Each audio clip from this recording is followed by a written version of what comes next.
Everybody, good morning. Happy Monday. Well, it's been a snow day here. Wow. So we're expecting to get something like 2 to 4 or 3 to 6 inches, some incredible amount of icky snow. It's not icky, it's only icky when it's at the wrong time, but maybe it's magical. I'm trying. I'm totally trying. So, hey, my name is Rita Hickman. I'm a body mind expert and I'm a shiatsu massage therapist, which means that I have this amazing ability, empathic and understanding of how the body mind works. And I've been focusing on it for a long time. And I dealt with it with shamanism, I've dealt with it with Asian medicine, I've dealt with it with Celtic, all over the place. My passion has always been body mind body mind healing, partially because I came from my own healing place. So one of the scariest things, not only when I was a kid, but also, if you're an adult in a narcissistic relationship, is something that only people who've experienced that level of toxicity will really understand what I'm talking about. So many times empaths end up with people who have more narcissistic traits. It's just the way that it is. For example, and many times people who are more on I like to say the right side of the spectrum, they're more on the Asperger's autism side than they are on the empath, codependent, way too sensitive healer side. And so my mom was like that. My mom could deal with my dad and his mental health and his anxiety and depression and mood swings and all the trauma that was going on in our family because she was wired so that she didn't have that extremely high level of sensitivity. However, my sister and I were not wired that way.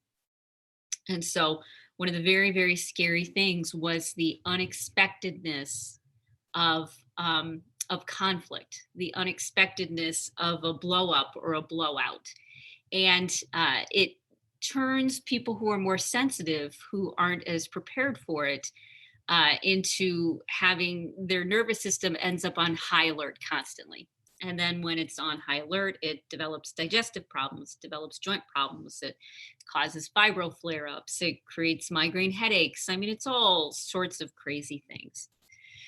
So the difference between someone who's being victimized or traumatized and someone who isn't is actually the victim themselves. So I used to read this wonderful story about this woman in the future who was a cop who'd had all this crazy, awful, horrific trauma when she was a kid.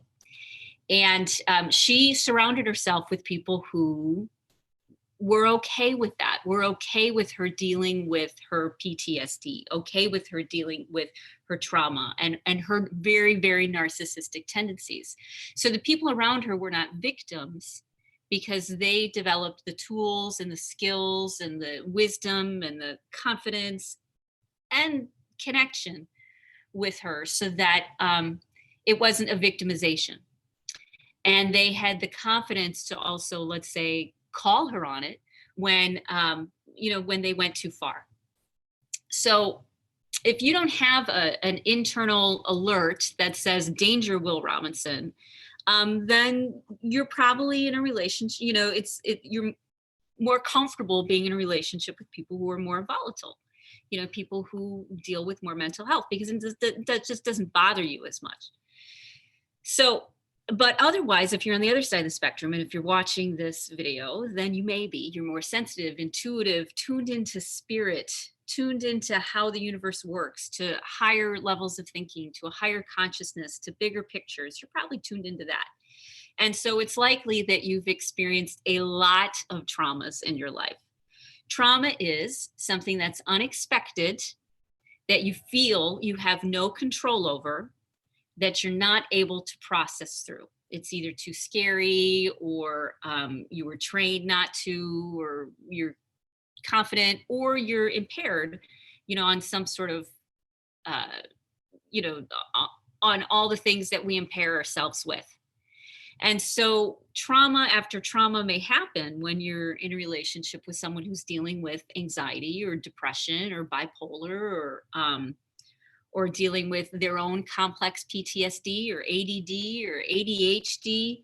It's you'll probably end up feeling traumatized on a regular basis, especially if you came from a family where or a culture or idea where women, their job was to people please, and their job was to be perfect, and their job was to not get anything wrong, and their job was to pick up the slack for everybody else, and their job was to take responsibility for everybody else's emotions. And that's probably worked for a very long time, all those skills. But to live in the real world, to grow up, to evolve as a human being, we have to get past the coping skills, and we have to get into the things that keep us as victims, into the things that keep us trapped as victims, our own ideas, our own beliefs about how the world does work, how the world should work, or even our own past trauma that we haven't resolved that keeps us on an even higher alert than we ever thought possible. So when you're in a relationship with someone who deals with high levels of anxiety, or they have a very difficult time regulating their emotions, or maybe they've just been, it's been okay, it was just treated as, well, that's just the way the person is. If you're in a relationship with somebody like that, that can be really hard. And one of the challenges is the unexpected blowout. The things are well, but then let's say stress starts to develop. It's a bad day, there's weather, it develops, and it starts to spiral out of control. And then you end up being in these situations where you have all of these unexpected blowouts, and you as a sensitive are probably traumatized by that. So if you're stuck in the relationship, let's say you're trying to get through the divorce, or if you've decided to stay because you got children and maybe you can make it work, or because you're recognizing it, let's say in a workplace, and you haven't been able to find a new job yet. Let's say all those things are in place and you need to cope with unexpected trauma, unexpected blowouts. How do you do that? Well, one of the first things you do is you acknowledge the fact that you are 100% responsible for how you feel. So it means that you finally take responsibility, finally take ownership of the life that you want to live. You're not looking to anybody else to make your life better. You're only looking to you to make your life better. And the cool thing is when you start to do things to make your life better, all of these other blessings and all of these other people and all of these other doors open. And you realize that everything that you thought was true isn't true. But how do you survive it? How do you survive this process of dying and rebirth, of spiritual evolution, of transformation, of becoming the person that you're supposed to be, of not staying in a stuck place of being in pain and trauma and reaction and overwhelm? How do you cope? So you take 100% responsibility, and then you start looking for the things that help you cope without too much judgmentalism. Try to stay away from things which are which are highly addictive and in the long term may cause you problems. But otherwise, if you're going through a process like that, you need to prepare yourself. So I have around me, or I have used to get through those big transformative, almost like connecting with spirit, going through your life lessons sort of thing. I have to slow my life lessons down because they take too long. I can't handle that high level of stress. So I have to dial it down. I have to manage it and control it, take 100% responsibility for my own experience. So you start by deciding what your boundaries are, making sure that you don't feel victimized, that a line isn't crossed. And what you're going to do if that's happening, if you're finding yourself getting lost, if you're finding yourself getting trapped, now's the time when it's in a good space to come up with your solution.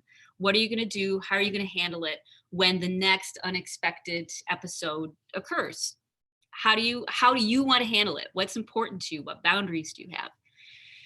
So the second one is, I am the biggest fan of plant medicines, and I'm the biggest fan of supporting your own body's natural, miraculous healing ability and all of that. So I keep a bunch of things around. If I keep my super good probiotics to keep my gut in good shape, because as soon as you get stressed out, at least for me, my gut locks down. I can't digest, I can't eat, I can't anything. It all just locks down. So I make sure I take a really good probiotic and have one around, so that when the stress comes, when you go into your own fight or flight, your digestive system isn't hindering it.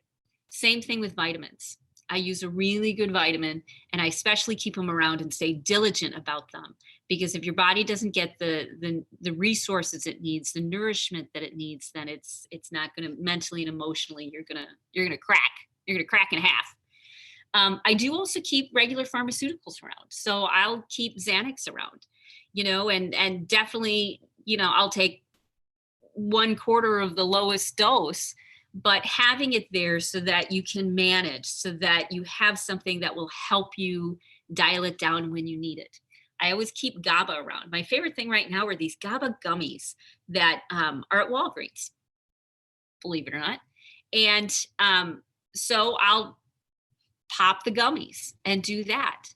Then there's making sure that the foods you put in your body and the times you put it in your body are optimal for you. Same thing about hydration, making sure you get the hydration you need, making sure you're drinking and you're stocked with and drinking your chamomile teas, drinking your sleepy time teas. You know what? When I'm under a rough time, I take 2 tea bags, I stick them in a glass of water, I put the glass of water next to my bed. And if I'm struggling with anything, I can take a couple sips and it will help put me back to sleep. I'll keep things like Tylenol PM around if I need to. I keep the things around that work for me. And then I make sure that I have some habits in place that so that my body and my mind are resilient, more resilient to what's going to happen. Because when you're blindsided by something, because you really don't want to live your life walking on eggshells, it's a terrible way to live, because your body can never ever heal itself because it's in a constant state of fight or flight. So you have to be able to relax, which means that you have to be able to trust in the fact that you can manage yourself, and you can be in charge of your emotions, and you can only give yourself as much as you're willing to deal with at any point in time. You have to give yourself permission for that. And then the last thing, is so much compassion. You have to understand, when someone, whether it's you or someone else, is dealing with high internal stress, don't regulate their emotions very well because of that high internal stress, because of chemistry or physical, or physicality or situation or whatever. You have to have a ton of compassion, because transformation is hard. It literally is a death and a rebirth. And every time that there's a conflict, every time that there's a blow up, it's an opportunity for you to take the time and process through. So there's like 4 stages of healing. And this wisdom has been around for tens of thousands of years. In all of the ancient cultures, they find it. In all the cultures that have sustained, let's say Asian culture, they found it. It's all the same thing. There's the excitedness, things start to get aroused. And then there's the big climax, when it's dun, da, da, dun. And then there's the retreat into self. And then there's the wisdom and the insight and the understanding that comes on the other side. So it's in your best interest to use every opportunity that you can, every flow that you can, in order to heal. Because what happens is, when you do heal, the faster you heal, the more and faster you make better decisions, the more you grow up to the person you're supposed to be, the more you are closer to spirit, to God, to all that is, to the great mystery, your higher power. It doesn't matter. The closer you are to that. And so you get to decide when you're ready for a healing and when you're not. And if you can start to look at these situations possibly as healings and how you're going to handle them, watch the flow. How are you going to handle this flow? How are you going to stay with this flow? How are you going to process through this flow so that you don't self-destruct or destroy your relationships or your property or your job or anything else in the meantime? How do you manage that? And so when you have all those things in place, when you expect that there's going to be an unexpected, and you surround yourself with friends, family, love, herbal supplements, rest, exercise, nutrition, prescription medication, legal, illegal prescription medication, whatever you got to do, you need to make sure that you feel prepared to handle this process. So Prometheus and Heracles, there's a story about how Prometheus stole fire from the gods, gave it to people, and he was punished by Zeus by having a vulture tear out his liver every day. And then it would grow back, and the vulture would come and tear out his liver again every day, which for some cultures is the seat of emotions. And Heracles came and killed the vulture and set Heracles free. So this transformation process, it's painful. It can be very painful. And that's what stops most people. You have to be very courageous and very brave to decide to take steps into personal growth. It's not something that, that you walk into lightly. But if you're in the situation now, if you don't want to be stuck, if you don't want to be trapped, if you don't want to die a miserable death because you're sick, then you have to start to make those changes. And you can make those changes with the narcissist in your life, without the narcissist in your life. They're going to come, they're going to bring their baggage, they're going to bring their challenges. And your challenge is to not fix them, not change them, but to evolve and grow yourself. Because that's the only way you can help the world. It's the only way you can move forward. It's the only way you can make a difference. It's the only way is for you to go face those fears, face your fears, walk through them, have a positive new experience, and come out the other side. You walk through the fire, you walk through the gateway, you walk off the cliff, and you end up being okay. That's how we do it. And you prepare for it, knowing that it's a journey, just like a hero's quest. And you can do this when you get support, when you have information, when you have care, when you have love, when you have insight, when you have understanding, when you have all these things going for you, you can do this, okay? So if you feel stuck, let me know. We've got a wonderful women's group we're doing every Tuesday night at 8 p.m. Central Standard Time. I haven't opened it up to the general public, but reach out to me. We'll set up a strategy call and look at what's going on in your life. And if you're a good fit, then I'll invite you into the group, because we want to make sure that it's filled with women who are kind and positive and supportive. This is a place of love. This is a place of sacredness. And it's not necessarily just a support group. It's a sacred space. And so if you're looking for support in that way, if you're tired of doing it alone, if you know by now you can't do it by yourself, let me know. Reach out, share this with other people. Send this to them if you think it could help. And we'll get everybody moving in the right direction. So I hope you have a great rest of your day. I'm going to end up shoveling a little bit today, I think. And I'll talk to you later.